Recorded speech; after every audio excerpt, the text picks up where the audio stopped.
Mesdames et messieurs, bonsoir et bienvenue dans le journal sur la Time for Africa. Au sommaire, polémique autour de Zahra Iyane Thiam après sa récente sortie. La responsable de la coalition Benno Bokk Yakaar est accusée d'être la responsable de la désunion de la coalition Benno Bokk Yakaar selon certains responsables de l'APR. Lutte contre les inondations dans la banlieue, l'État entame déjà des travaux pour y donc anticiper l'hivernage. L'annonce est du ministre des collectivités territoriales Oumar Gueye. Le Zakatul Fitr, une obligation pour tout jeûneur durant le mois de Ramadan, à 2 jours de la fin de jeûne. Imam Djibril Kamara explique donc cette pratique spirituelle. La page internationale et celle sportive mettront fin à cette édition. Tout de suite, le développement. En politique, la récente sortie de Zahra Iyane Thiam a provoqué l'ire de certains responsables de la coalition Benno Bokk Yakaar. Elle est accusée d'être la responsable de cette désunion qui naît donc au sein de cette coalition Benno Bokk Yakaar. Je vous propose de suivre ce compte rendu signé Ousmane Niang.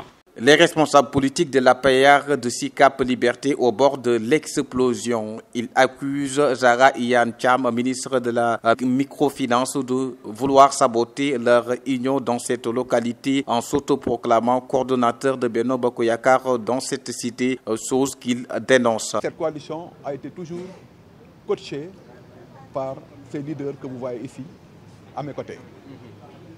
Donc s'il y a maintenant un responsable qui vient nous rejoindre dans l'APR et dans Benno Bokk Yakaar, je crois qu'il est plus décent, il est plus correct que ce dernier vienne nous rejoindre pour qu'on travaille la main dans la main. Dans leur sortie, ils fustigent le comportement de la ministre taxée de tous les noms en la considérant comme un militant à la dernière minute. Zahra Iyane Thiam est une fractionniste.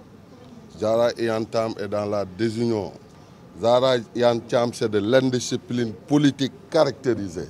Face à cette situation, ces responsables politiques interpellent le président de la République de trancher avant que l'irréparable ne se produise. Nous n'accepterons pas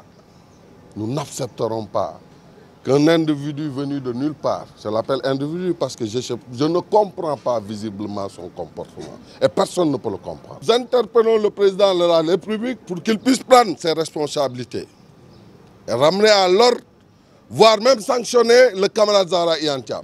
Pour l'intérêt de la coalition Benno Bokk Yakaar, ces responsables politiques de l'APR à la SICAP Liberté interpellent tous les responsables d'arrêter toute forme de manigance politique.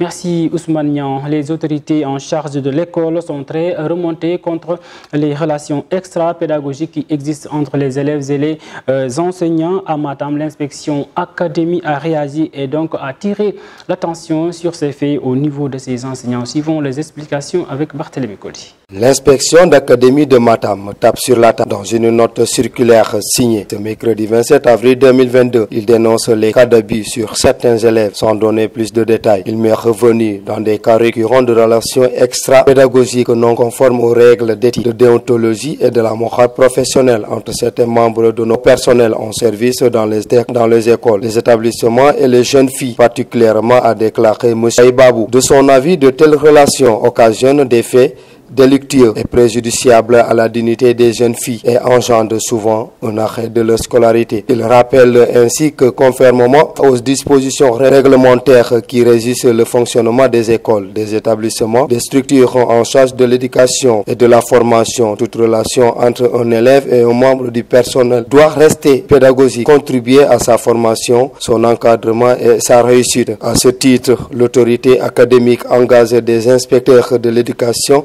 et de la formation, les directeurs et coordonnateurs de services rattachés ainsi que les chefs d'établissement, les directeurs d'école à attirer autant que faire se peut l'attention de toutes les personnes relevant de votre ressort sur ces cas de figure. Je vous signale que tout manquement au règlement de déontologie, de la morale professionnelle et aux dispositions réglementaires expose le prévenu à des sanctions conformément aux lois et règlements en vigueur, a prévenu M. Babou qui dit attacher du prix à l'exécution correcte respecte de ces instructions. Barthélémy Collier, merci beaucoup. 3 milliards de francs CFA, c'est ce qu'a généré à 100 jours d'exploitation du train express régional. Une recette très satisfaisante annoncée par le ministre du Transport Mansour Faye. Je vous propose de suivre les explications avec Alacham.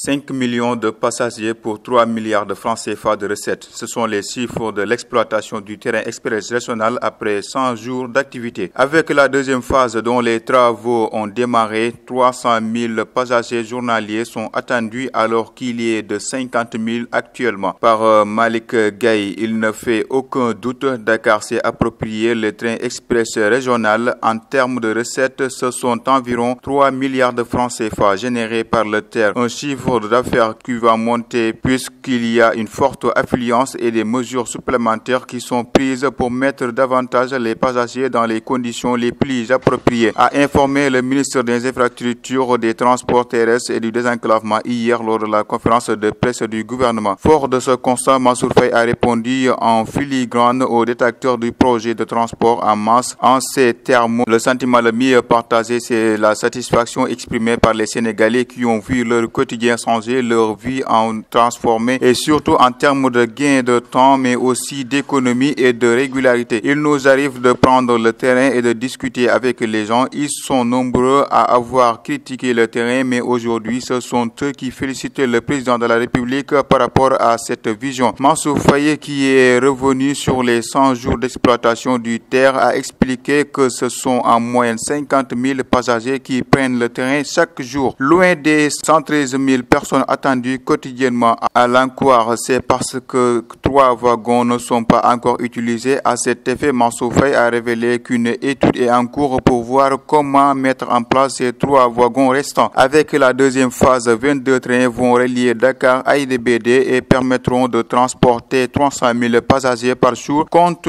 tenu des bus de rabattement qui seront mis en place, a-t-il indiqué. Victime de son succès, le TER va également réaménager certaines gares pour augmenter les places de parking. Il faut préciser que la deuxième phase du TER qui va relier Diamniadio à AIBD sur l'itinéraire de 19 km a été lancée le 6 février dernier. 207 milliards de francs CFA vont y être investis. Il s'agit de faire une extension qui sera au total de 56 km en 2 voies. En plus de la gare de l'aéroport Blaise Diagne, la passerelle piétonne de Sébikotane et un pont pour faciliter la mobilité. Une commande additionnelle de 7 terrains sera faite. Les travaux vont démarrer et durer 17 mois ou plus. À l'occasion de l'initiative intitulée Ndogu de l'information organisée par l'amicale des étudiants journalistes de CESTI en collaboration avec la Convention des jeunes reporters du Sénégal,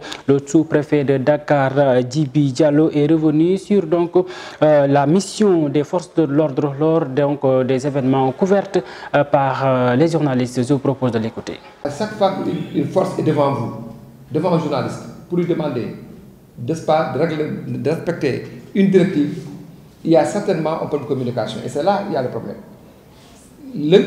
Cette force détient des informations, des renseignements. Peut-être même la vie du journaliste serait en danger si elle serait dans cette situation. Ça peut arriver. Ça peut ne pas être le cas. Si c'est le cas, c'est sa responsabilité, lui, en tant que force de défense, qui a l'obligation de protéger ce journaliste.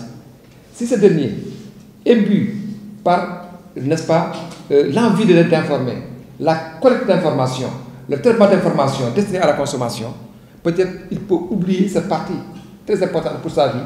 Et ceci dénote l'engagement d'abord et la conviction avec laquelle fonctionnent nos jeunes journalistes, parfois, qui ont envie de tout donner à la population. Et ceci est quand même lié à plusieurs conséquences, liées déjà à la concurrence au niveau des médias. Chacun veut donner la bonne information. Inondation dans la banlieue, le gouvernement a pris les devants avant l'hivernance. L'annonce est du ministre des collectivités territoriales Oumar Gueye qui a fait l'annonce hier. Cette annonce entre dans le cadre du projet 2 pour barrer la route aux eaux usées dans les rues de Dakar. Je vous propose de l'écouter. Ce qu'il faut comprendre, c'est que dans le cadre de la mise en œuvre du plan décennal de lutte contre les inondations, plan décennal de lutte contre les inondations qui ont qui a produit beaucoup d'effets, mais des effets positifs.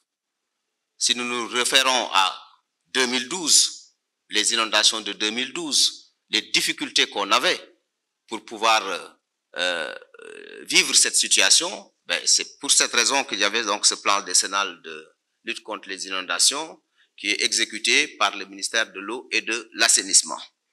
Mais particulièrement pour Mbao, nous savons que beaucoup d'eau sont traînées vers le marigot de Mbao, mais ne restent pas dans le marigot de Mbao, vont aller vers la mer. Et dans le cadre de la mise en œuvre du programme du projet 2 que vous connaissez et qui a comme épicentre Keur Massar, ce projet 2-là, c'est un programme global avec des canalisations, avec des bassins de stockage, des bassins tampons, mais également il y aura pour ce projet 2 un traitement particulier pour le marigot de Mbao. C'est un projet très structurant avec l'appui de la Banque mondiale et in fine, il y aura des sortes d'écluses vers le marigot de Mbao qui vont réguler le passage de l'eau. Pour le moment, ce travail n'a pas encore démarré. La phase étude est en cours au niveau de l'agence de développement municipal.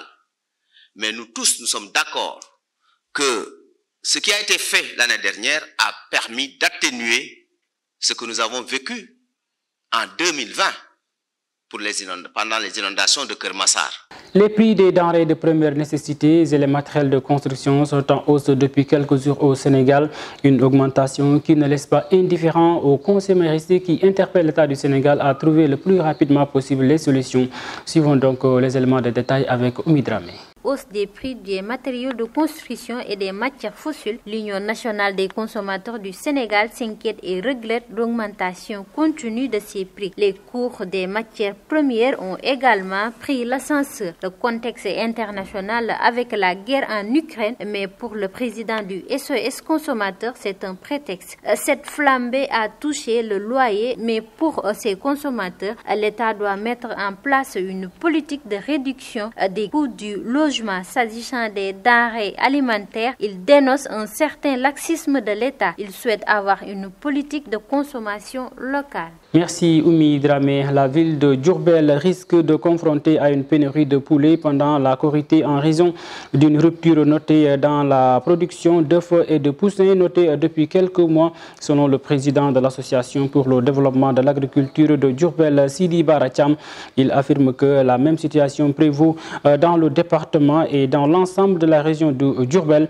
Il signale aussi que des propriétaires des couvoirs dont il est un client assidu renvoient la commande au motif que les poussins et les œufs manquent, ce qui va rendre difficile la Korité dans la région de Diourbel car la demande reste toujours supérieure à l'offre.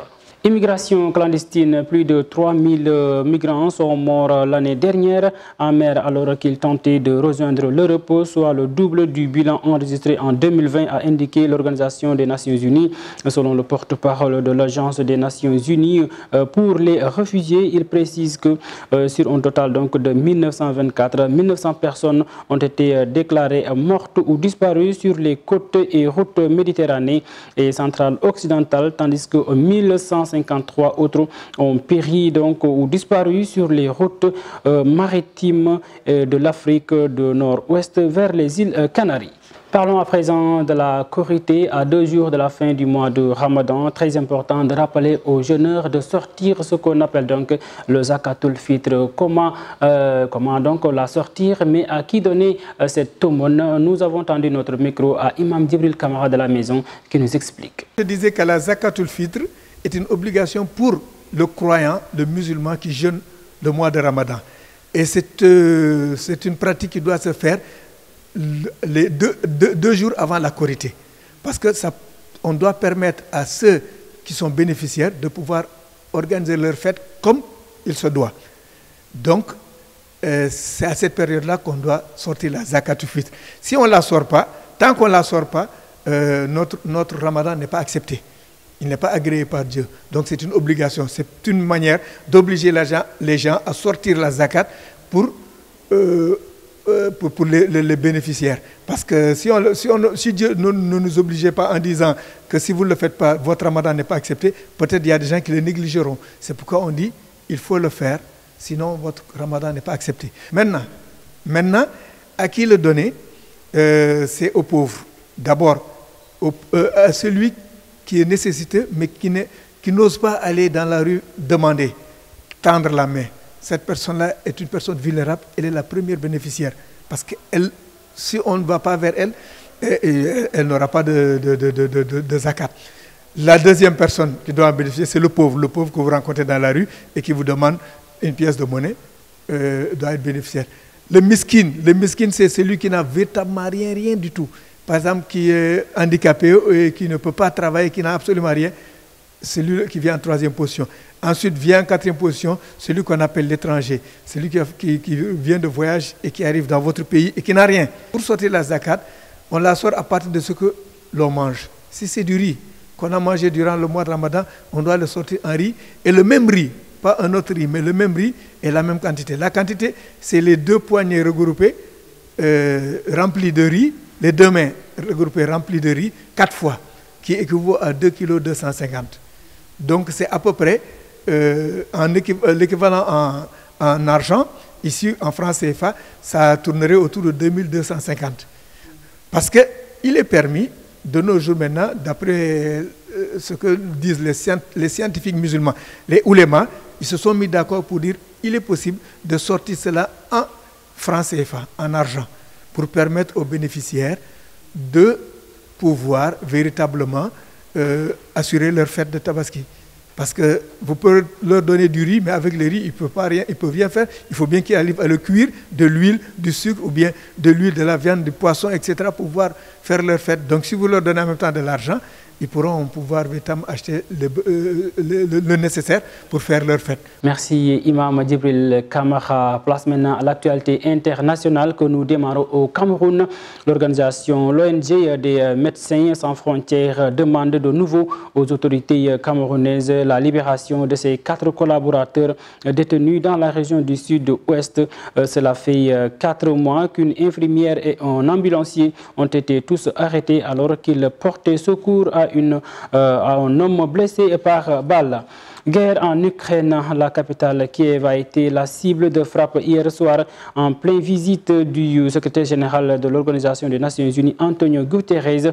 Une tentative d'humiliation selon le président ukrainien Zelensky. Un choc pour l'ONU. Pendant ce temps, les régions méridionales et orientales de l'Ukraine où se concentrent les assauts russes sont sous un feu nourri de bombes. Aujourd'hui, c'est donc la 65e journée de l'évasion russe en Ukraine. En sport, la Ligue 1 démarre sa 20e journée, de même que la Ligue 2 avec des chocs tels que Casa Sport qui reçoit AS Pékin. En rugby, les Lions entrent en liste ce vendredi face à la Mozambique et l'Afrique du Sud. Les détails dans cet élément. La Ligue 1 sénégalaise de football professionnel a encore innové en organisant une conférence de presse hier jeudi. Face aux journalistes, le directeur exécutif Amsata Fall a abordé plusieurs points, notamment les difficultés financières du football local. Selon lui, le football professionnel a traversé le désert pendant un certain temps depuis le départ du sponsor Orange. La Ligue a eu quelques difficultés au niveau de ses ressources financières, mais ils sont en train de voir le bout du tunnel parce que les sponsors sont en train de frapper à la porte. Il y a certains qui ont même déjà doublé